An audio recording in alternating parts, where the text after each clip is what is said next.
as it's still just as good as it was back then. It's fantastic. Anyways, welcome back, everybody. Yeah. Anyway, so welcome to the fossil dilemma. Anyway, so in the last part I said that I was going to explain why I don't use fossil cards. Here's why. First off, in this game, there is a mysterious fossil card that you must include in your deck to run a fossil deck. When you use the fossil card, it is a trainer card that literally has 1 HP. 10 HP, essentially, because there is no such thing. One hit. Yeah, 1 hit. You put it on your bench. You slap the energy on it. Then you have to evolve it to the first evolution, which is Omastar, Kabuto, or Aerodactyl. Aerodactyl's worth it because it's only 1. But Then you have to evolve it again just to get to it. So let's say you draw Omastar and a Mysterious Fossil. That's awesome because you still need Omanite, so good luck with that. Now would Pokemon Breeder be able to skip that? Nope. Not on a trainer card. I didn't think so because it was a trainer card, but I did want to ask that just to just to be sure because I was curious too. Let's just put it this way, folks. When it comes to this game, I know nothing. I know actually jack shit. When we're playing this game, the minute he sees a card, he'll explain it in full detail what it does without breaking stride. He doesn't have to look it up or anything. He'll be like, Porygon, here's exactly what it does. And he'll know every little bit. That's how much he's played this game before. Me, I'm sitting there like, so I think Charmander has a move that does 10 or something like that. Yeah, yep. Alright, so anyway, so you're probably wondering why Porygon is doing what it's doing.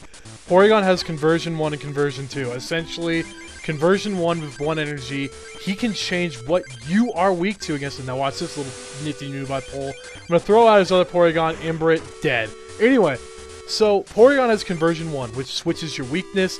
Conversion 2 switches his resistance to what you are, so it's really hard to kill him if he switches it to what you are, because in case anybody didn't know, when you're resistant, you have to deal more than 30 damage to even break through the barrier, and whatever you pass through the barrier with over, it doesn't all carry over, so if you do 50 and 30 of it's resisted, it only does 20.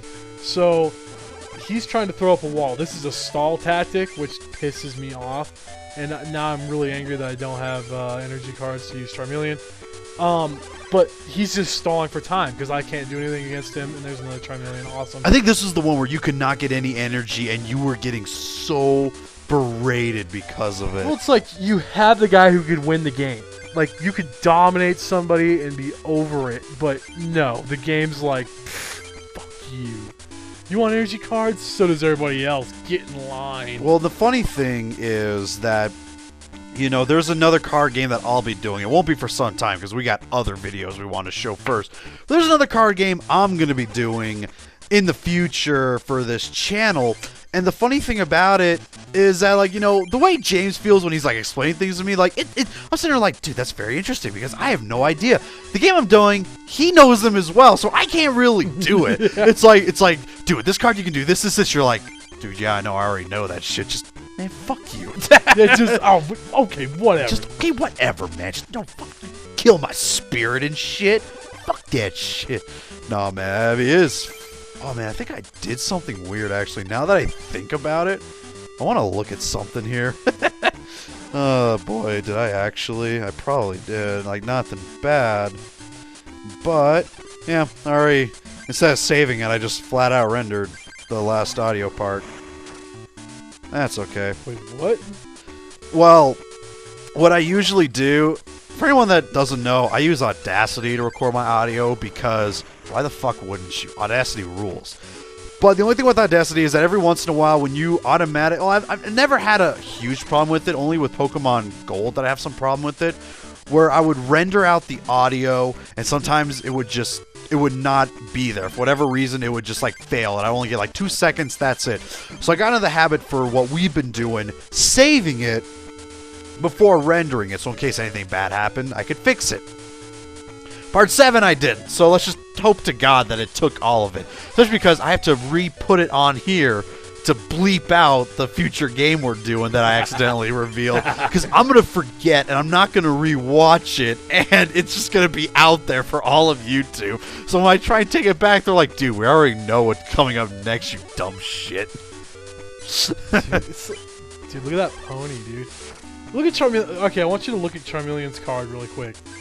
You see how it's got like that motion that looks like he did something with his hand? Yeah. Like it's like coming forward? Yeah. Is he trying to catch his tail? Look, he's grabbing his tail.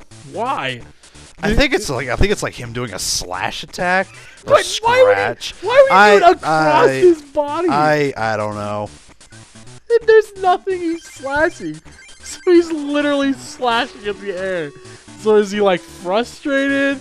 Or is he just mad about something? I think because no one's there. Yeah, nobody's there, obviously. I mean, they're just posing for the camera there. I mean, Vaporeon's looking up into the stars, apparently. I don't know what that's all about.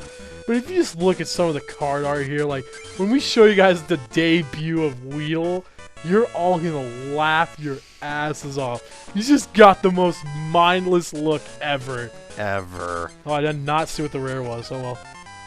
Oh, another Scyther. Yeah, too bad I didn't get that before I went against the Rock Leader. The audio and the video is so off. Like, watch this.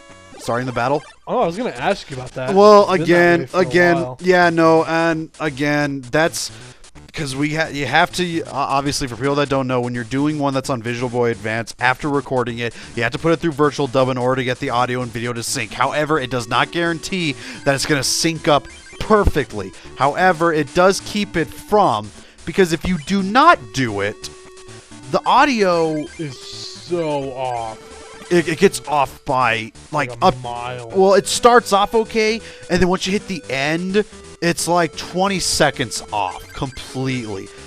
By rendering it, it's gonna be about a good 2 to 3 seconds off all the time in some cases. The same thing happened in Pokemon Gold. It was a hit and miss. With Pokemon Gold, it would either render perfectly, where the audio and video would be perfectly synced, and there'd be other times where it'd be off by about a second. So far with the trading card game, it seems like it's always going to be off by about 2 to 3 seconds. Because one thing I noticed when I get the audio and video synced up per frame rate, unlike Pokemon Gold would be about 60 frames a second, this one's at 53 frames a second, which is a little bit off. Yeah. You know, and that's just going to happen. But at least it's not 20 seconds off to the point where it makes absolutely no sense. And the thing is, with a game like this, it doesn't take that much away from it when the audio and video... Like, when it was with Metroid Fusion, before I knew how to do it, I didn't think I'd be able to fully do it. Because it just... That whole game is based off of it being perfectly synced together. And everything. This is a card game. There is no atmosphere until the very end. Yeah. But, you know, just the music itself is all you need. You know, that's really it. And as you can see, the audio video is already caught up a little bit. You know, it was off by about 3 seconds. Now it's only off by about half a second. Well, I think a lot of it has to do with how much action's going on, because I press the buttons so fast and a lot of noise happens really quick. Oh, yeah. So it's really hard to render it Oh, up yeah, no, perfectly. it really is hard for it to get to sync perfectly. That's why it has it at a 53 frames per second ratio instead of the normal 60. And again, that's not really that bad. And here's another thing I found out. I haven't got any comments on about it. This is strictly off of other people's channels I'd watched and seen comments or heard themselves make a comment. Apparently there are some people out there that cannot stand watching a 4:3 ratio game, kind of like this, in 16:9 ratio, widescreen, the way that I upload it, where it takes up the whole screen. They'd much rather it be a box with the 2 black bars on the side. And I'm sitting there thinking to myself, why? If you can take up the whole screen, why wouldn't you? Yeah, because when you full screen it, it's going to be just even bigger than it already is. I don't know if it just contains everything. I just don't know. I don't know, because like you've seen Pokemon Gold. You've seen how this looks uploading. Nothing's taken away. There's just some people that hate seeing a 4:3 ratio style game in 16:9, and I don't get it. You know, especially, and I guess the only reason why I don't get it is because like it's so easy for me to not have it. Like, I mean, I guess for some people it's a little weird because it makes it a little bit all pixelated, but if you know the right way to render it, there's no problem with it. So you have to stomp out these guys to fight the gym leader. And we're just now saying that. Yeah, in order to go against the gym leader this time, you have to go against their counterparts. So That's it. So we'll see you guys next time. We're going to burn some trees. yes.